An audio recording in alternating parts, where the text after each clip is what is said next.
કા પેન ક્યાં હતી અમારી જોડે? આજની ફ્રી બધી, લાઈટ નથી એટલે.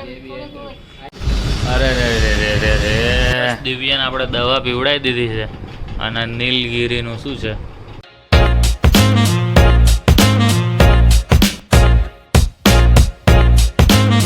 ઓકે મિત્રો, ગુડ મોર્નિંગ અને જય શ્રી કૃષ્ણ. તો નવા દિવસની શરૂઆત આપણે કરી દીધી છે. મસ્ત મજાના રેડી થઈ ગયા છે. વાતાવરણની વાત કરીએ તો પક્ષીઓના કલરો જે રોજ હોય એ જ પ્રમાણે જોરદાર છે. એટલે આપણને તો આહા મજા જ આવે છે. ખબર નહીં, આમ ફ્રેશ જ ઉઠીએ ને આમ મસ્ત ફ્રેશ થઈ ગયા એવું લાગે. હા, એ ઘણી વાર વચ્ચે 2-3 દિવસ એવું થઈ ગયું હતું કે ભાઈ આપણને છે ને ઊંઘ નહોતી થતી. એટલે ખબર નહીં, ટૂંકમાં ઊંઘ તો બહુ થઈ જતી હતી. એમ કહેવાય, ઊંઘ નહોતી થતી ને જાજુ સુવાઈ જતું હતું.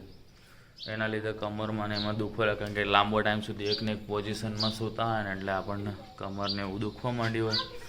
તો બસ ચલો, સવારમાં તમારી જોડે વાતો કરી લીધી છે અને હવે નીકળીએ આપણે ફટાફટ ઓફિસે જવા માટે. શું કહેશ તું?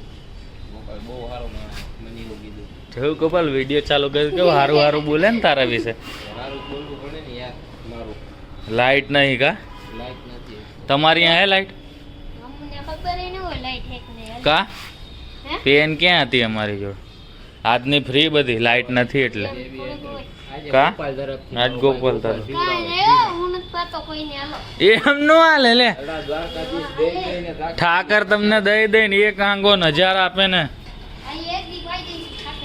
બસ એક દી હાલ ગુંદી ખાઈ લે ફટાફટ પ્રસાદી ની. એ ખાતો નહીં, પ્લાસ્ટિક હે જો છે તું તો વાંધો નહીં. હાથમાં મૂઠો ભરવા તો જાતો હતો. તો તું ચેક કરવા ગયો, હું તો બધું કહું.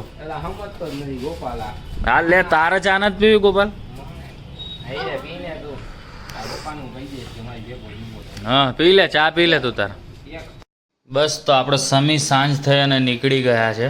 આજે છે ને થોડુંક આપણે અડધી કલાક વહેલા નીકળી ગયા ઓફિસથી.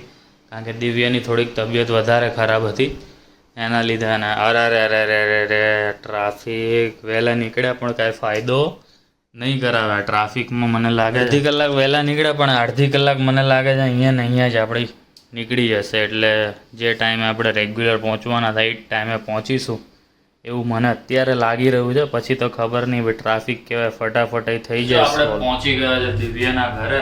પહેલાં નીકળી ગયા હતા તો મેં કીધું લાવ આજે થોડોક ટાઈમ આપી દે. કારણ કે એની તબિયત બહુ બધી ખરાબ છે એટલે આપણે વહેલા નીકળી ગયા. કારણ કે એને શરદી બહુ બધી થઈ ગઈ છે અને દુખાવો બહુ બધો થાય છે. એટલે મેં કીધું કાંઈ વાંધો નહીં, ચાલ હું થોડીક વાર વહેલો આવી જાઉં એટલે તને થોડીક ટાઈમ આપી દઉં. દવા લેવાની હતી, દવા બવા લઈ લીધી એની માટે.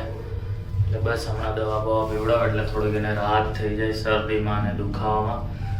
બાકી બસ ઘરે પહોંચી ગયા છે. જોઈએ હવે શું છે શું નહીં આગળ. બસ દિવ્યાને આપણે દવા પીવડાવી દીધી છે. અને નીલગીરીનું શું છે એનું હું લખ્યું વાત તો ઇંગ્લિશમાં હું લખ્યું હે ઇક્યુલિટેસ ઓઇલ એટલે નીલગીરીનું તેલ હે ટૂંકમાં. ભાઈ હવે ઇંગ્લિશ તો નહીં આવડે મને. દિવ્યા હે ને બોલ કાંઈક બોલી તો હોક ને કે નથી બોલી શકતી? કાંઈ નહીં બોલી શકતી? મૌન વ્રત जुबान को लगाम तो जुबान को लगाम लग गया क्योंकि जुकाम हो गया. आ मस्त थे, जुबान को लगाम लग गया क्योंकि जुकाम हो गया. वाह वाह वाह पृथेश वाह, शाबाश. તું તો ના ભૂનું મારા મને શાબાશી આપી દઉં ને. દિવ્યાની હાલત તો ગંભીર થઈ ગઈ છે. લગભગ આટલી દવા પીધી તો કાલે થઈ જાય હરખું, નહીં થઈ જાય? થઈ જાય. હોપ રાખીએ આપણે, બરાબર ને? હોઈ જા તું. હા હોઈ જા.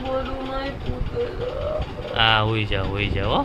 તો શું કે બસ જો દિવસ તમે જોયો તે પ્રમાણે મસ્ત મજાનો એન્જોયેબલ, શાંતિમય અને જોરદાર ગયો. બરાબર. થોડીક દિવ્યાની તબિયત ખરાબ છે એટલે આપણને થોડુંક આમ મજા ના આવતી.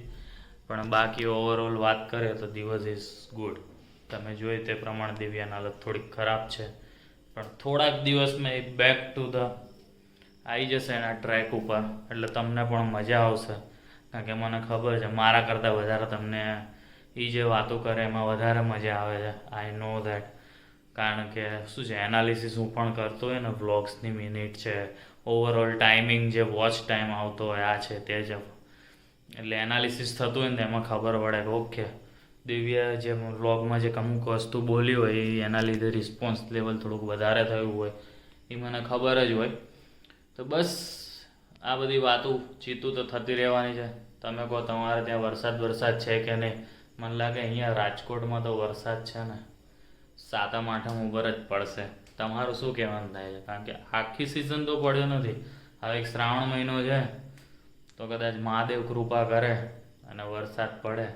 પણ હું પ્રાર્થના એવી કરીશ કે ભલે આખો શ્રાવણ મહિનો પડે પણ સાતમ આઠમની જે 2-3 દિવસ હોય ને એમાં ના પડે. તો જે અમુક લોકોને જે રજાઓ ના મળતી હોય, ખાલી એટલા જ ટાઈમમાં રજા મળતી હોય તો એ લોકોને છે ને એ દિવસોમાં એ લોકો એન્જોય કરી શકે, એના ફેમિલી જોડે ક્યાંક હરવા ફરવા જવું હોય તો જઈ શકે, શાંતિથી એમની રજાઓ માણી શકે.